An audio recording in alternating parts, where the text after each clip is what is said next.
જય દ્વારકાધીશ. તો મિત્રો આજે જઈએ છીએ આપણે કાકા બળિયાદેવના દર્શને. કનાડ જો સિંહોર તાલુકામાં આવેલું છે. તો આપણે પહોંચી ગયા છીએ કાકા બળિયાદેવના મંદિરે કનાડ. ચાલો તો આપણે કરીએ દર્શન. ભક્તોની ભીડ કાયમિક માટે એટલી જ રહે છે. જય બળિયાદેવ. તો મિત્રો આપણે કરીએ છીએ બળિયાદેવના દર્શન અને આપણે માનતાઓ પૂરી કરીએ. જય બળિયાદેવ. અને આ બાજુ છે આપણે મહાદેવનું મંદિર. આ છે શંકરનું મંદિર અને એની અંદર આપણે કાકા બળિયાદેવનું પ્રાગટ્ય થયેલું છે. અને આનો ઇતિહાસ છે આપણે દ્વારકાધીશ સાથે. કાકા બળિયાદેવનો ઇતિહાસ આપણે અહીંના પૂંજારી છે કેતન બાપુ, એની સાથે ઇતિહાસ વિશે જાણીશું. અને આ છે દ્વારકાધીશનું મંદિર. જો કાકા બળિયાદેવને સાથે એનો ઇતિહાસ છે. મૂળ કાકા બળિયાદેવ ખાટુ શ્યામ કે એ બબરીક જ છે. તો ચાલો એના મહંત પૂંજારી પાસે એનો ઇતિહાસ વિશે જાણીએ. જય બળિયાદેવ. બાપુ, આ દાદાના ઇતિહાસ વિશે જણાવો. ભાવનગર જિલ્લાનું સિંહોર તાલુકાનું નાનું એવું કનાડ ગામ, જ્યાં મહાદેવના દ્વારકાધીશના મંદિરની બાજુમાં પીપળા નીચે કાકા બળિયા દાદા બિરાજમાન છે. અને એવું કહેવાય છે કે દ્વારકાધીશની સાથે દાદાનો ઇતિહાસ જોડાયેલો છે. અને આ બાજુ દ્વારકાધીશની જે મૂર્તિના આપણે દર્શન કરો તો આબેહૂબ આપણે દ્વારકા ડાકોર એની જેમ જ આપણે દર્શન થાય. એ જ સમયની આ મૂર્તિ છે. અને દ્વારકા અને ડાકોરનો જેવો ઇતિહાસ છે એવો જ કનાડ ગામનો ઇતિહાસ છે. એવું કહેવાય છે કે જ્યારે ભારત દેશમાંથી મોગલોનું રાજ આવેલું એ સમયે આ દ્વારકાધીશનું આ દાદાનું મંદિર પહેલાં બહાર હતું. એવું જ વિશાળ અને પ્રાચીન મંદિર હતું. પણ જ્યારે મોગલનું સામ્રાજ્ય આવ્યું ત્યારે મોગલોએ જ્યારે આપણા ભારત દેશમાં બધા હિન્દુને માર્યા અને આપણા મંદિરો તોડ્યા એ સમયે આ દાદાનું પણ મંદિર તોડી નાખેલું. અને વર્ષો સુધી દ્વારકાધીશ દટાયેલા રહ્યા. અને ત્યાર પછી આ ગામના બ્રાહ્મણને ભગવાન સપને આવેલા. કનાડ ગામમાં પહેલાં એવું કહેવાય છે કે કનાડ ગામ પહેલાં બ્રાહ્મણ હતું. અત્યારે અહીંયા ગોહિલ દરબારને અન્ય સમાજ છે, પણ પહેલાં બ્રાહ્મણનું આ ગામ હતું. અને એ બ્રાહ્મણને ભગવાન સપને દ્વારકાધીશે આવીને કીધું કે હું વર્ષોથી આ રીતના દટાયેલો છું આ જગ્યા પર, તો તું આવીને મને લઈ જા, અહીંથી ખોદ કાઢ અને તારા ગામમાં મારું મંદિર બંધાય. એટલે સવાર પડ્યું એટલે બ્રાહ્મણો એના ભાઈ કુટુંબના બધાને ભેગા કર્યા, ગામજનોને ભેગા કર્યા અને આવી વાત કરી કે ભગવાન આવી રીતના મને સપને આવે છે, મને નિશાની આપે છે અને આવું કહે છે કે મારે તારા ગામમાં બિરાજમાન થવું છે ને હું વર્ષોથી આ રીતના દટાયેલો છું, તું આવી મને અહીંથી કાઢી લઈ જાય.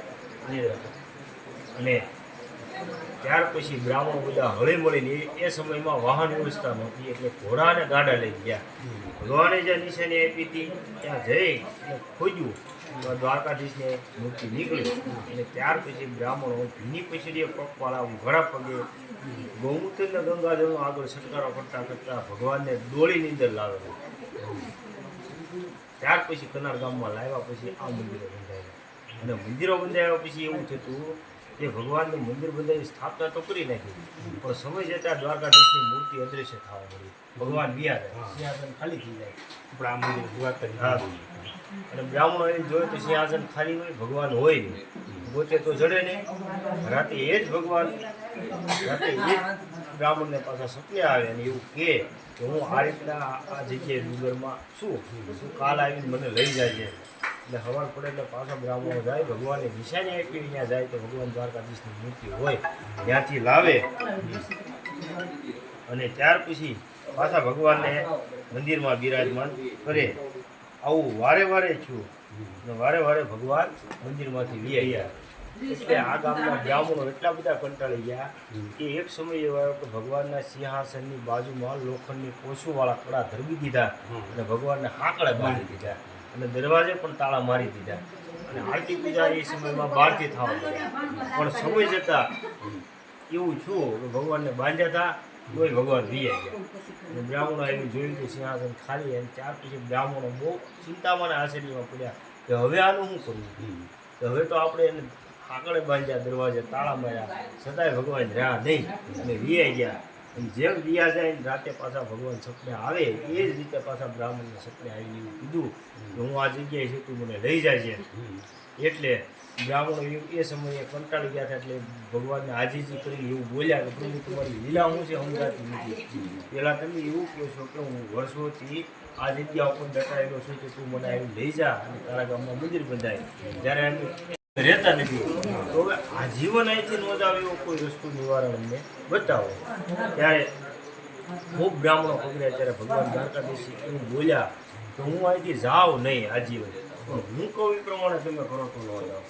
બ્રાહ્મણે કીધું પ્રભુ તમે કેવો એ પ્રમાણે અમે કરીશું, તમે કેવો એ રસ્તે આવીશું, અમે તમારા વચને બંધાઈશું, પણ તમે હવે અહીંથી ન જાઓ એવું કોઈ રસ્તો નિવારણ અમને બતાવો, અમે માટે એટલી કૃપા કરો.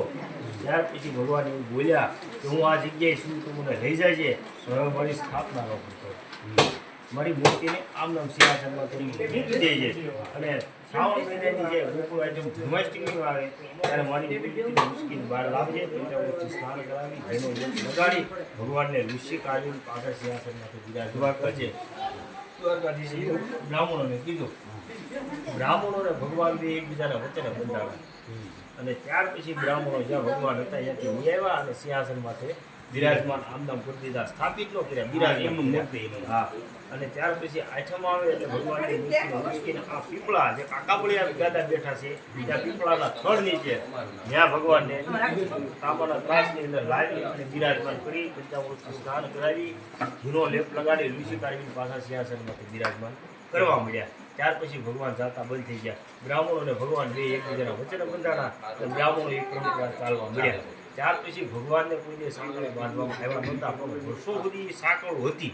પણ જ્યારે 2001ની સાલમાં જ્યારે જીર્ણોદ્ધાર થયો ત્યારે એ સાંકળો પણ કાઢી નાખ્યા, આમાં રિપેરિંગ કામ કર્યું. હવે આને શું કરવું એટલે કાઢી નાખ્યા કે નિશાની રૂપે ભગવાનને બાંધવા સાંકળ પણ હતી.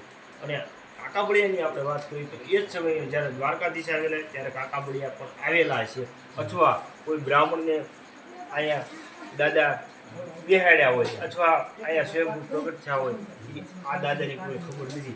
પણ આપણે ઇતિહાસના આગળ મેં વાત કરીએ તો ભગવાને એવી માંગણી કરેલી કે અહીંયા સુધી મારે આવવું છે, એટલે એનાથી એવું આપને લાગે છે કે ભાઈ આ બેઠા છે એટલે આવતા હોય. અને આગળ ભગવાન વારે વિયા હું કામ જતા હતા એ પણ હું આગળ તમને ઇતિહાસમાં આગળ કહીશ. ત્યાર પછી આપણે કાકાબળિયાની વાત કરીએ તો આ લોકો દૂર દૂરથી દાદાની માનતાઓ લઈને આવે છે, ઘરે બેઠા માનતાઓ રાખે છે અને દાદા જે કંઈ તમારી મનોકામના હોય પૂર્ણ કરે છે. તો દાદાની વર્ષો પહેલાં ખાંભી પીપળાના થડમાં નાની એવી હતી, હાવ નાની એવી. આ દાદાની ખાંભી દર વર્ષે એક ચોખ્ખો વધે છે, એક ચોખ્ખો વધે દર વર્ષે. અમારું આખું ગામ સાક્ષી છે કે દાદાની ખાંભી બહુ નાની એવી હતી. સિંદૂર પણ લગાડેલો નહીં, પીપળાના થડમાં દાદા બિરાજમાન હતા. અને બ્રાહ્મણો પૂજા કરતા પેલા બ્રાહ્મણોનું ગામ હતું, પૂજા કરતા. ત્યાર પછી બીજા સાધુ સંતો આવી ગયા, એ પૂજા કરતા. ત્યાર પછી આ મંદિરની પૂજા અમે 55 વર્ષથી અમે કરવી છીએ. પેલા મારા બાપુજી હતા ભક્તિરામદાસ બાપુ ઉર્ફ બાબલા બાપુ, એ આ મંદિરની પૂજા કરતા. એ અમારા બાપુ એમ કહેતા આ દાદાની ખાંભી કોઈ સાધારણ નથી. સમય એવો આવે છે કે દાદાનું ચારે બાજુ તેજ પથરાય, લોકો ઘરે બેઠા માનતા રાખશે ને દાદા એના દુઃખ દૂર કરશે ને દાદાને ગોતતા કનાડ ગામમાં લોકો આવશે. એવા સમય જતા જે કાંઈ બાપુના જે બોલીના હતા એ સત્ય વચન પડ્યા. અને અત્યારે હાલની તારીખની અંદર અત્યારે તમે જુઓ તો 4 થી 5 મહિના દિવાળી પહેલા દાદાનું કાંઈ પ્રાગટ્ય થયું છે, ચારે બાજુ દાદાનું તેજ પથરાવું અને લોકો ઘરે બેઠા માનતા રાખે છે ને દૂર દૂરથી લોકો ગોતતા દાદાના દર્શને આવે છે. બીજું કે જે ગુજરાતની અંદર જે કાકાબળિયા કહેવાય છે ને એ રાજસ્થાનમાં એ જ ખાટુશ્યામ કહેવાય છે.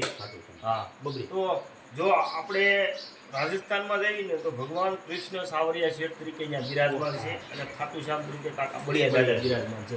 તો એનો પણ એક ઇતિહાસ છે કે ભગવાનને જ્યારે એનું મસ્તક આપી દીધું, જ્યારે કોને બબરી, હા, તો એને એનું મસ્તક આપ્યું ત્યારે ભગવાને એને ખૂબ વરદાન આપ્યું, વચન આપ્યું કે હું તારી માટે ખૂબ આજ પ્રસંગે છું કે હું તને મારું નામ આપું છું શ્યામ. મારી માએ યશોદામાએ મારું નામ શ્યામ આપ્યું છે, તો હું તને આજથી મારું નામ પણ આપું છું, મારી તમામ પ્રકારની શક્તિ પણ આપું છું અને હું તને એવું વચન આપું છું તું હારેલાનો સહારો થાય અને વિધાતાના લેખની અંદર તું લેખ મારી એવું તને વચનને વરદાન આપું છું, એવું ભગવાને એને કીધેલું. એનો ઇતિહાસ તો બહુ મોટો છે.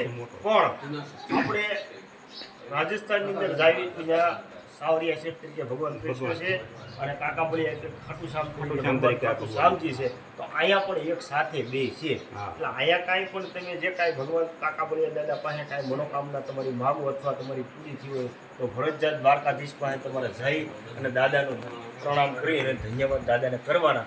અને અહીંયા જે કાંઈ માંગણી કરો એ ફરજિયાત ત્યાં જઈને માંગણી પણ કરવાની દાદાની. આવો અહીંનો ઇતિહાસ છે. અને જે લોકો દૂર રહેશે ને એટલે જે કાંઈ તમારી તકલીફ હોય ઘરે બેઠા જ દાદાની માનતા લઈ લેવાની ભાઈ. અહીંયા ખોટો કોઈ ધક્કો પહેલાં ખાવો નહીં, ખોટો ખર્ચ કરવો નહીં, ખોટું હેરાન થવું નહીં. અને માનતા તમારું કામ થયા પછી પૂર્ણ કરવા આવું. દર્શન કરવા જો કોઈને આવવું હોય તો શું છે, દર્શન કરવા તમે તો હરખથી આવો.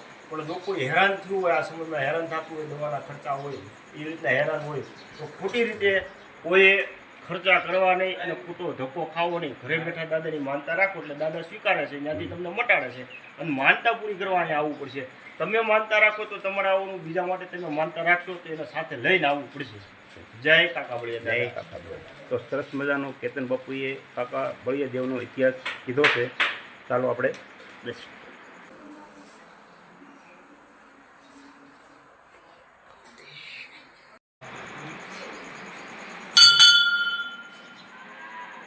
આ છે આપણે કાકા બળિયા દેવ.